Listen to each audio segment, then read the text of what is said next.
Welcome today. Welcome to our discussion today on cybersecurity in K-12. My name is Claire Marino. I'm the Vice President of Product Marketing with Lightspeed Systems, and thank you so much for spending some of your time with us today. I have an amazing panel here of experts for this webinar. Our webinar today is entitled Cyber Nightmares, Attacks, Breaches, and Leaks. But I feel confident that you will leave this session today with insights and actionable actions that you can take with your district as early as tomorrow. Before I dive in, I want to remind you that we do have time at the end of the webinar for questions. We want to hear from you. We want to hear your questions. Troy and John will be ready to answer them. So please enter them into the chat as we go, and we will leave time for that. All right, so first I want to introduce our panel. Today we have Troy Neal. He is the Executive Director, Cybersecurity and IT Operations at Spring Branch ISD in Houston, Texas. And then we also have John Genter, who's the VP of Security and Cloud Operations at Lightspeed Systems. I'm going to hand it over to you, Troy, so that you can kind of give a little bit of your background for our audience today. Sure. So we're Spring Branch ISD. We're located in Houston, Texas. We've got about 35,000 students with about 6,000 staff members. We're what's called a property-rich school district, which means there's some funding problems. We send about $75 million back to the state of Texas, right? Which means challenges for people in IT of, tools.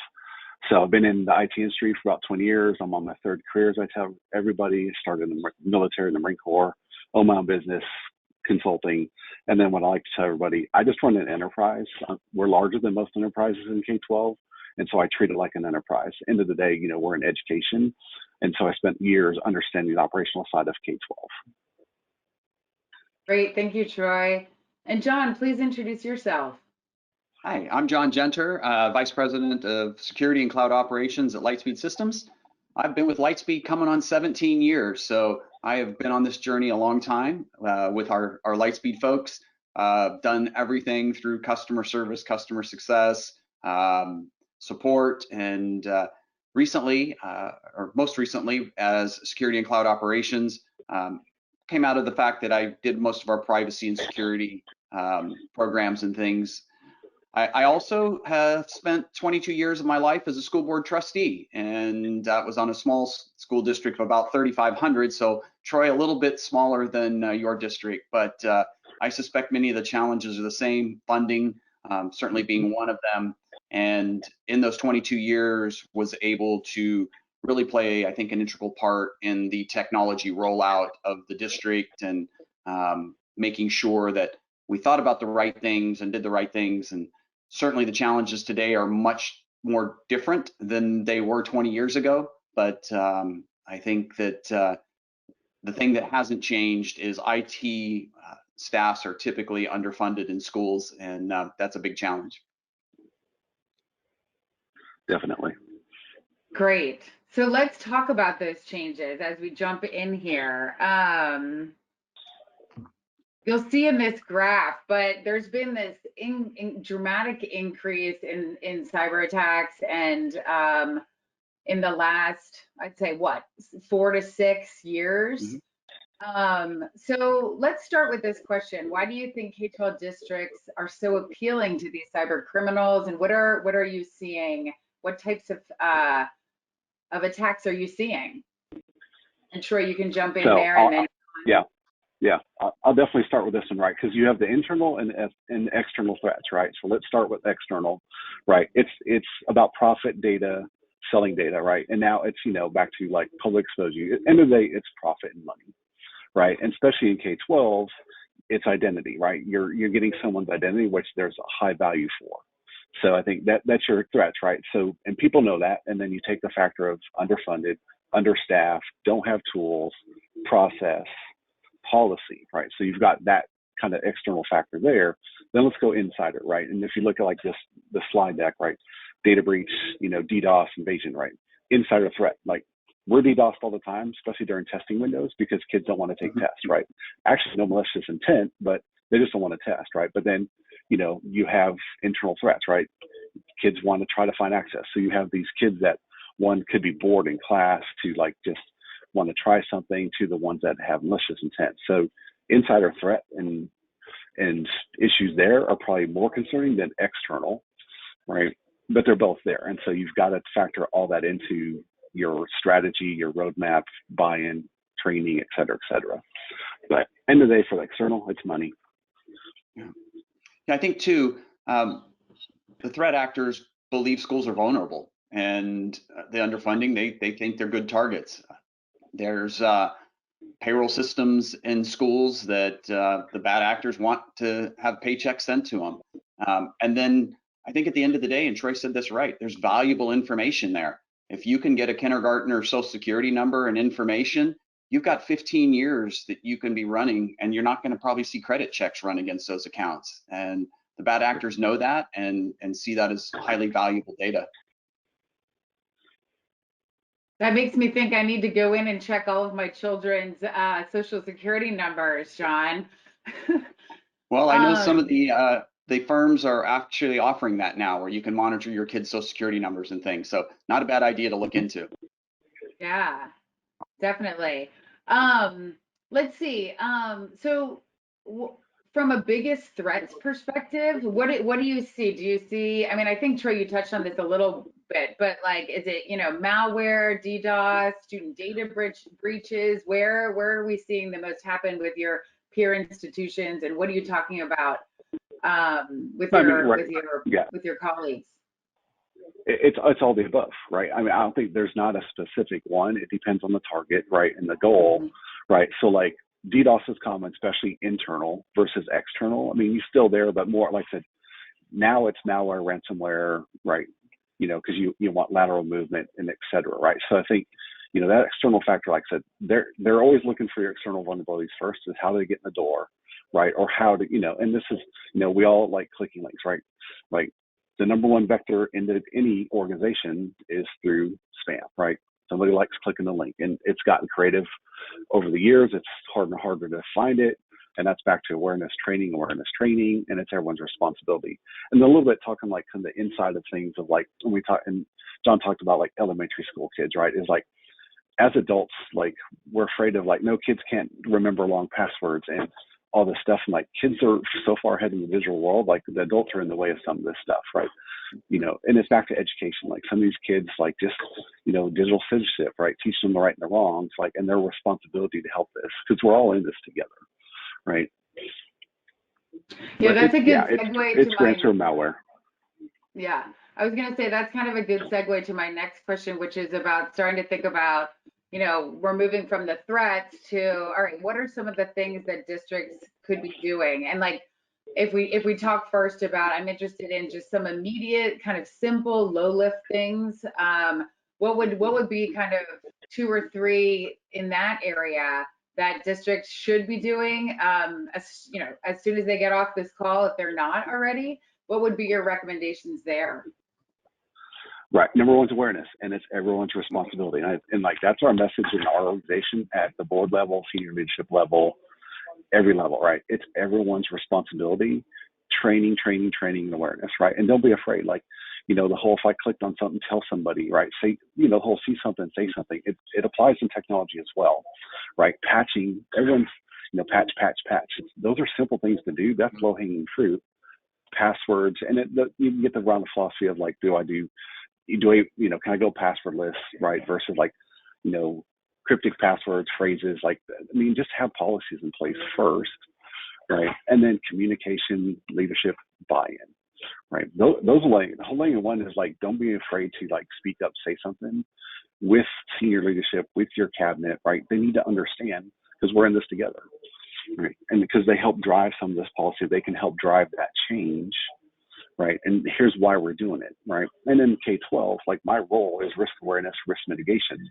Like there's certain things that I don't believe we should do in a security role and a security function or policy, because it's not best for kids, right? And that's a risk we take as an organization, because at the end of the day, we're here to educate kids, right? And so there's mechanisms we won't put in place because it's not best for kids, right? But you have to be okay with that. but leadership needs to understand what that risk looks like, right? And don't be afraid to say what it is, right? Because at the end of the day, we all have to own it. Excuse me. So that's just some low-hanging stuff. I would add to that too. I think people can be intimidated by cybersecurity and feeling like they have to be a cybersecurity expert. I like to share, I need everybody to be cyber aware and not cyber experts. And Troy said it well, know who to ask, right? This doesn't feel right. This doesn't look right. Who do I ask? That's cyber aware. You don't need to know how to solve the problem, but cyber awareness for staff and students, I think, is very important.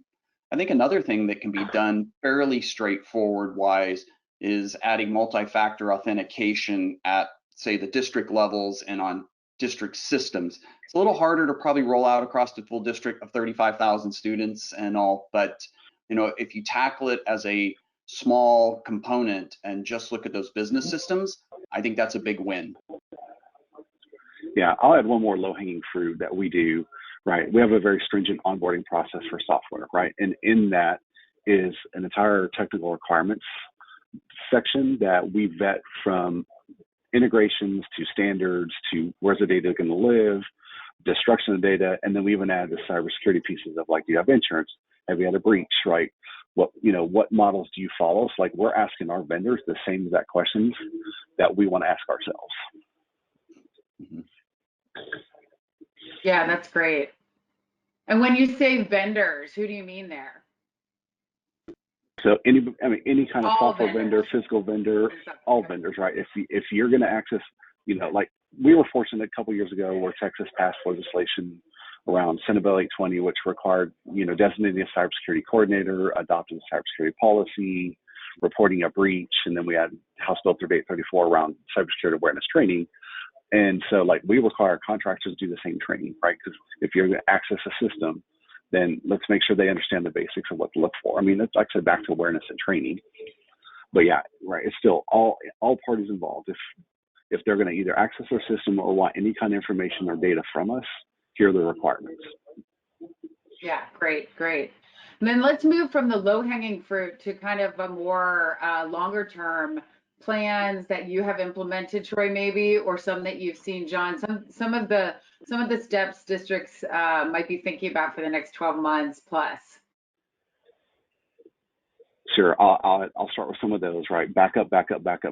I've got a 5-tier strategy, right? I've got air gap solutions in our colo and our DR site. I've got good old USB hard drives, the most critical.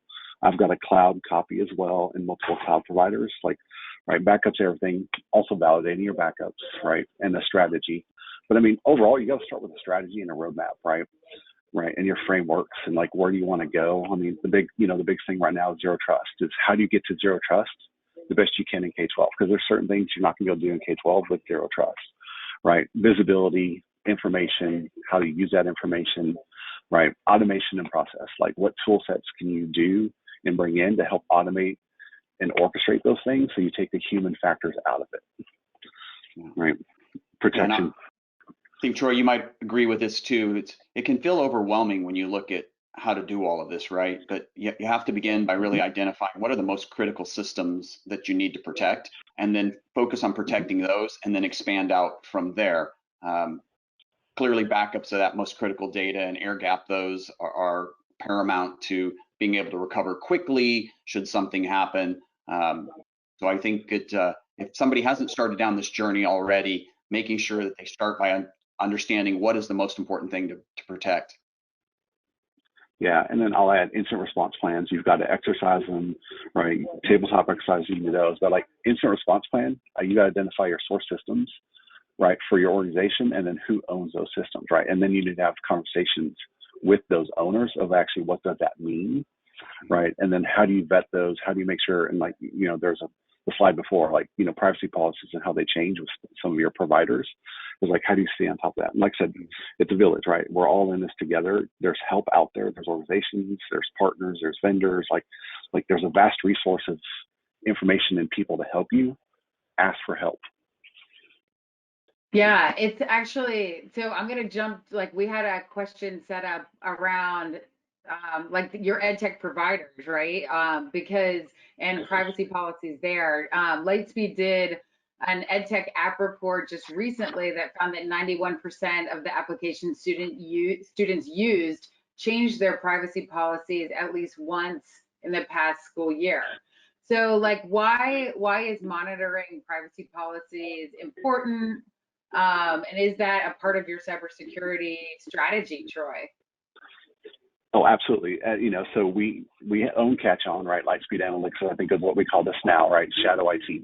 We're over 4,000 applications being used, right? And so like it's a vast catalog of applications, right? And there's great use and need for those, but you need to know what they are, right? Mm-hmm. So privacy and policy, right? Governance, right? Who has the data? Who has access to data, right? And one of the factors we talk about now, especially in this climate, is our external factors, our parents, right?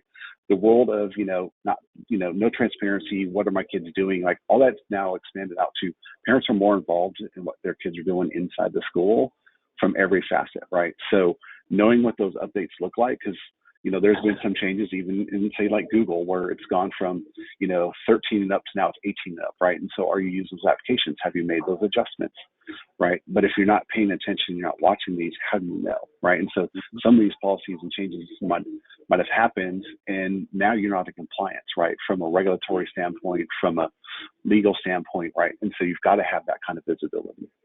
Yeah. And I think in the privacy world, because the landscape is changing daily and states are passing new privacy laws internationally, there's new privacy laws.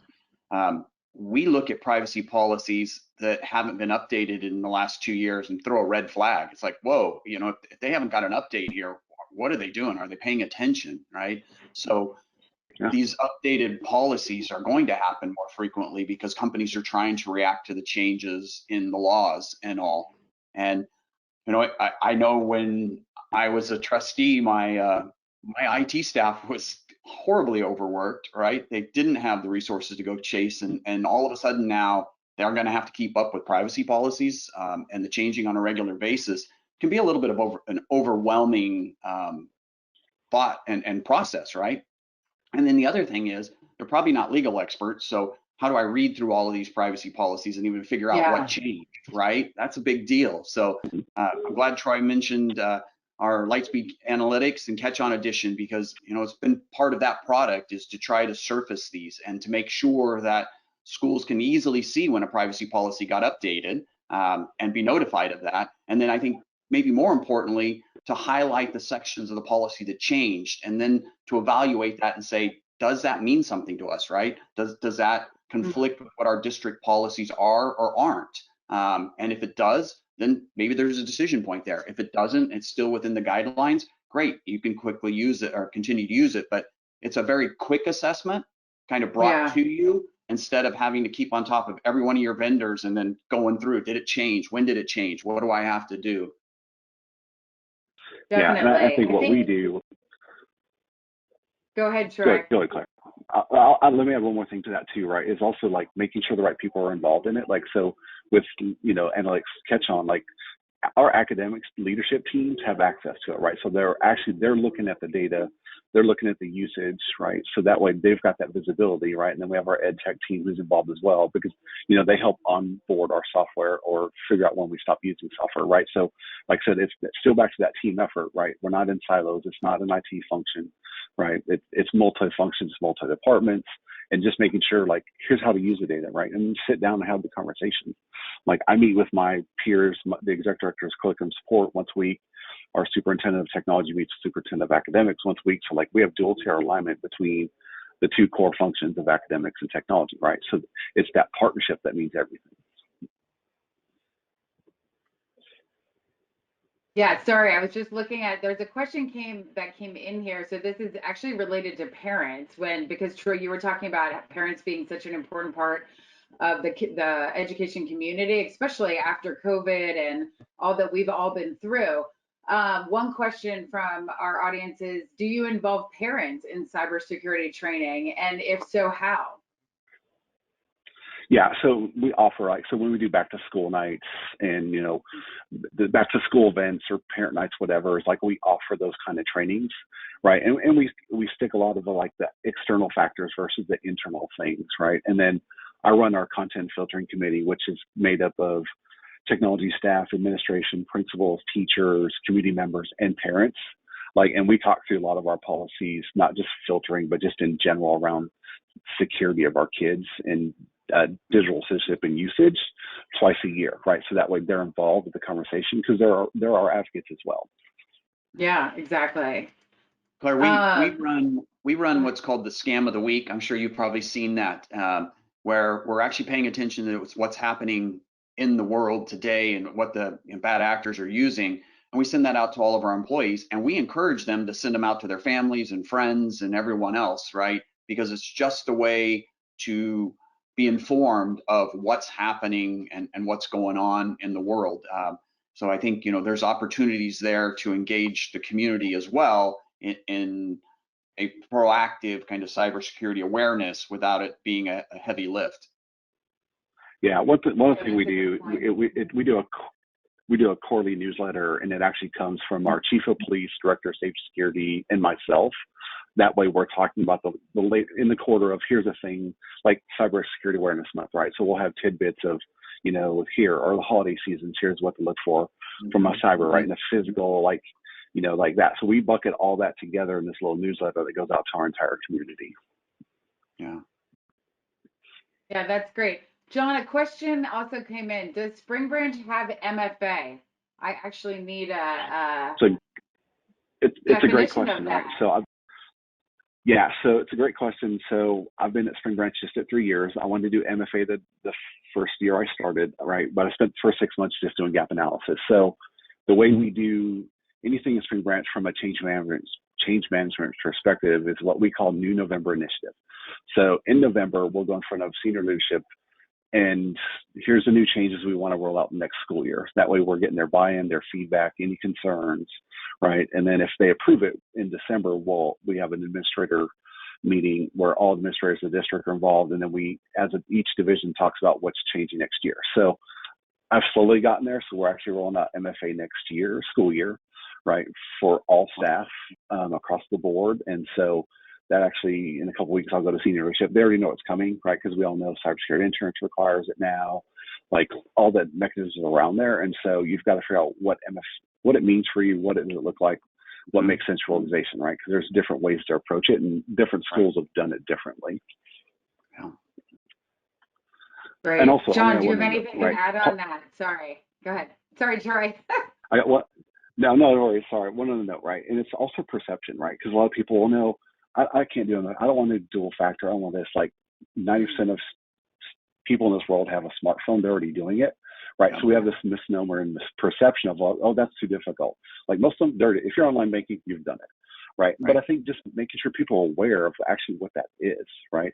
We say MFA, multi-factor, like just tell them what it actually means, just in normal terms.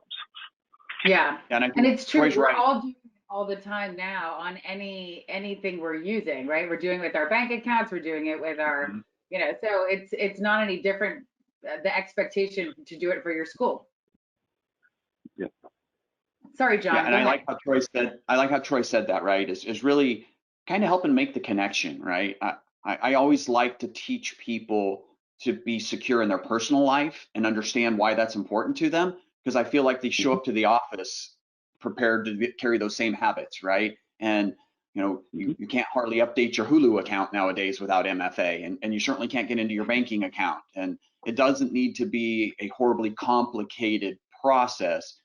It just needs to be a process that's put in place on the right systems and things, so that you just add that extra layer of security against someone accessing that critical data that you don't want them to access. Mm-hmm. Right. Yeah. Okay, another question. I'm moving us on from this, but you can jump back in, Troy, if we have time. Okay, so this is about layers of protection. Is a firewall efficient enough protection, or do we need further protection? Lots of further.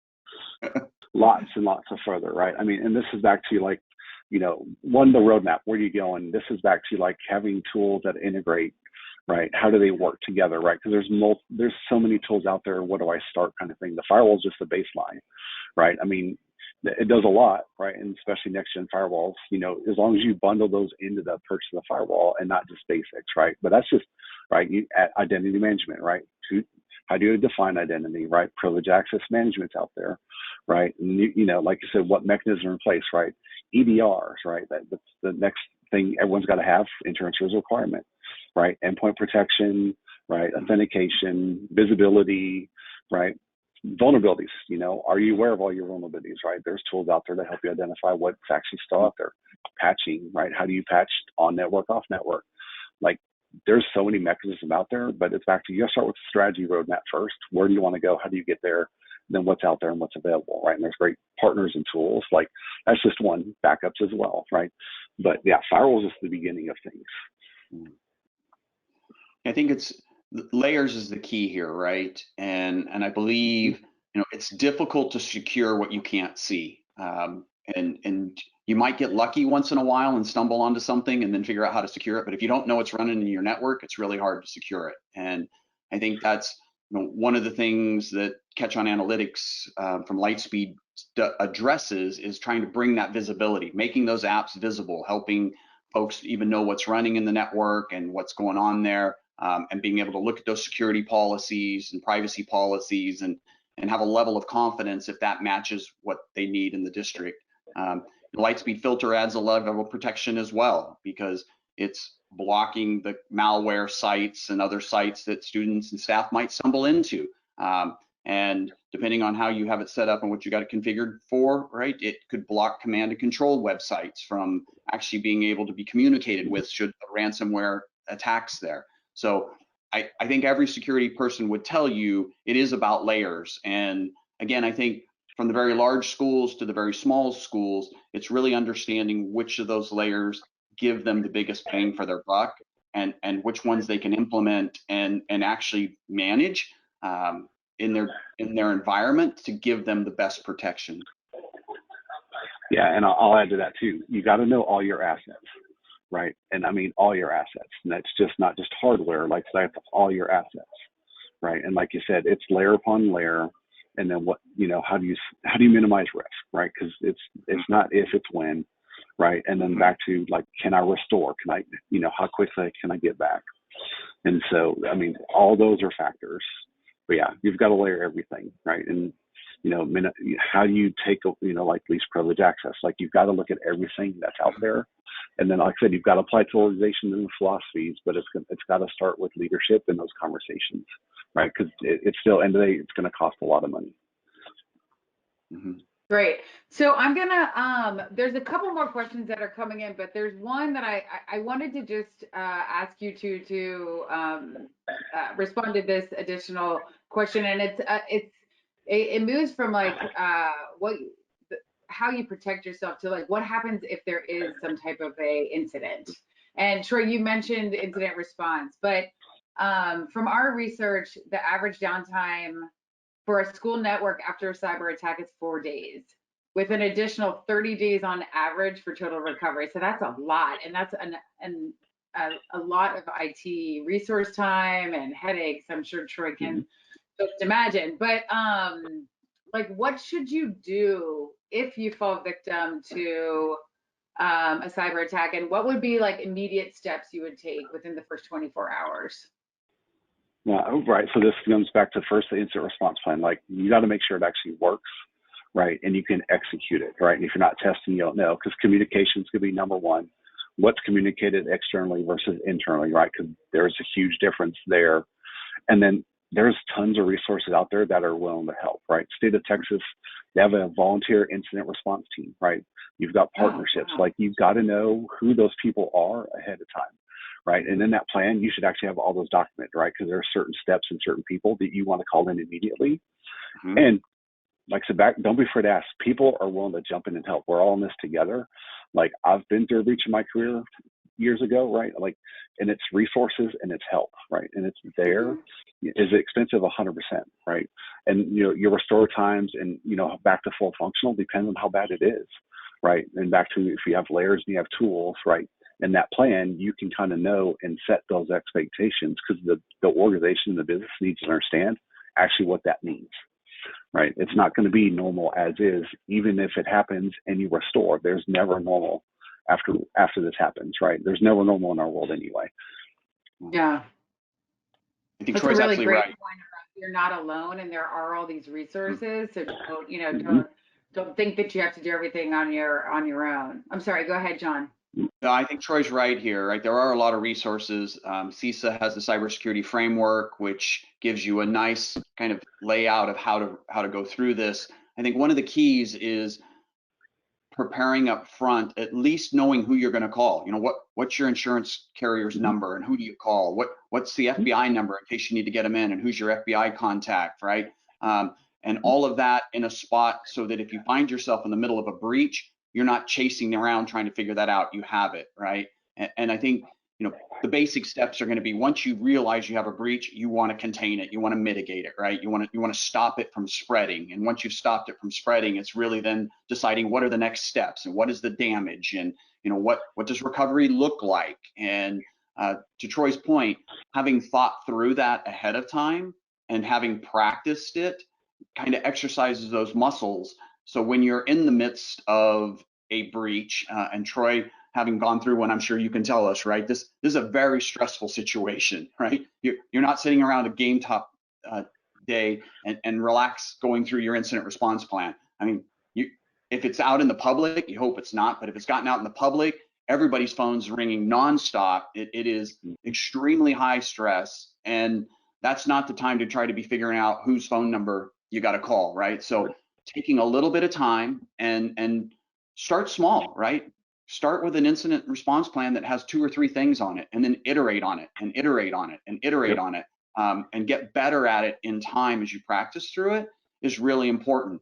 I found, even in my own journey through this, right? Sometimes when you're staring at a blank sheet of paper and you're thinking, I got to create an incident response plan, it can feel overwhelming, because if you search the internet, there's 40-page incident response plans, right? But I think start small, use some of the resources there, like Troy said, and really lean on your colleagues and ask them for advice and suggestions. And the great thing about K-12 education, everybody loves to share, and it's a wonderful place to be.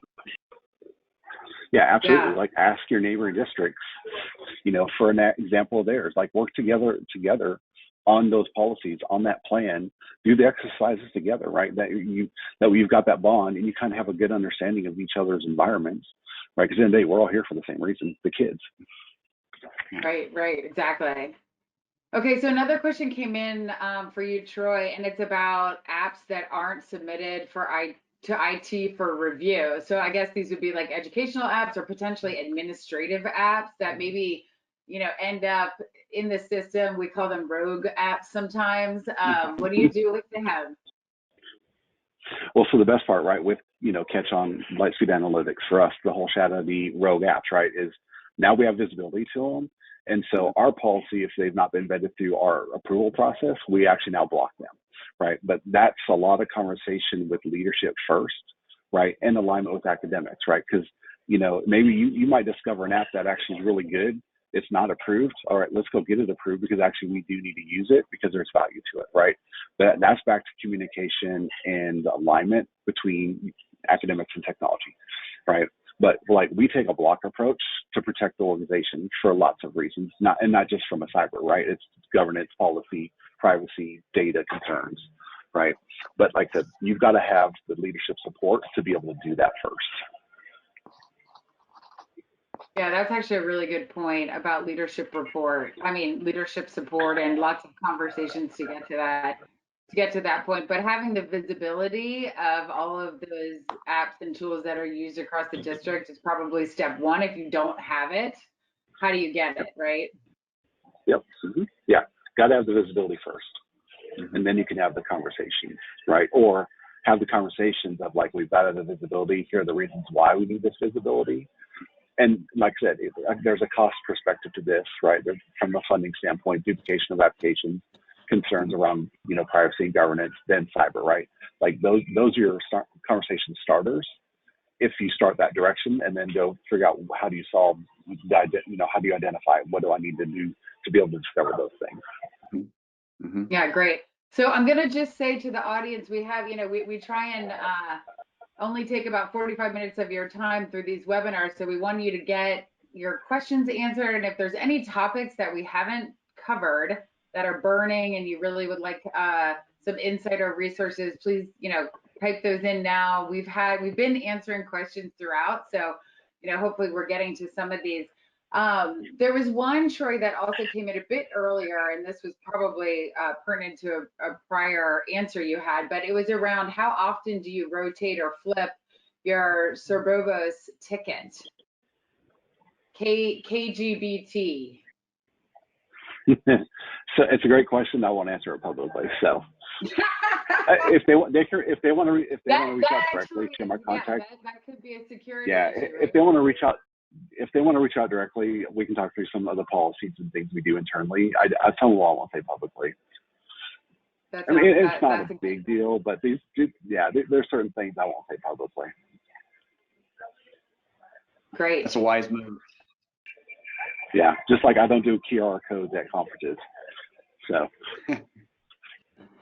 I think we've talked about this in a couple different ways, but one of the other questions that we had was around, we've talked about technical solutions, but and we've actually covered some of this, but are there any other protections districts can implement to keep their systems safe? And maybe it is about not sharing some things publicly.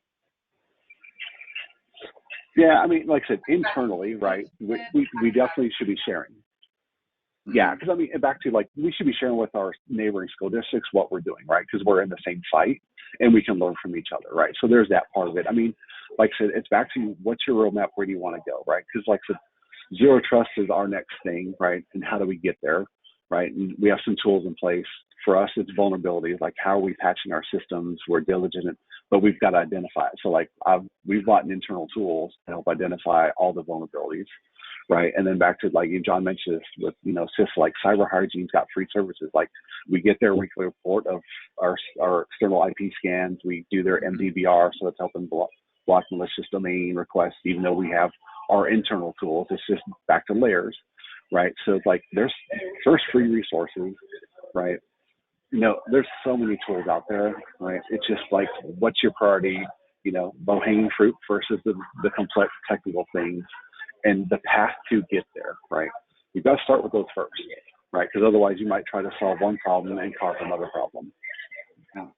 I think too, it's several states actually have requirements that districts have to publish all of their vendors and their apps on their websites, right? Mm-hmm. Which is a gold mine for the bad actors, right? Because they know exactly what you're using, and that's a tough place to.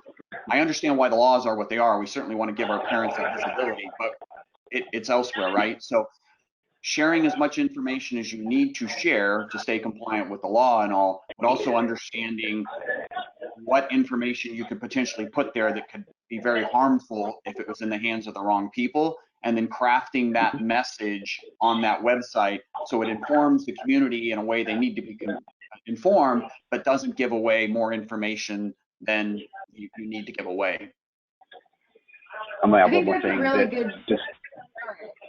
No, go ahead. Sorry, I want to add one more thing real quick around, and it's not a tool, it's people, right? Invest in your people, training, bring everyone to the table, everyone's involved, get students involved, right? There's a ton of kids that have piqued interest.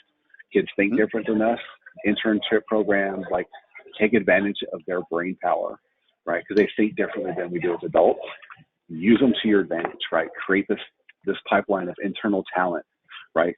Give them their next, opportunity kind of thing. Give people a chance to learn, right? And what I always tell my team, my job is to enable, empower, and get out of the way. I love it. Yeah, that's a great idea. I'm gonna ask each of you for one of your favorite resources from a cybersecurity perspective. It could be a conference that you attend. It could be, a site. You talked about some frameworks, but just give me your top that you've used or that you'd recommend our audience go check out. Oh my gosh. Put me on the spot.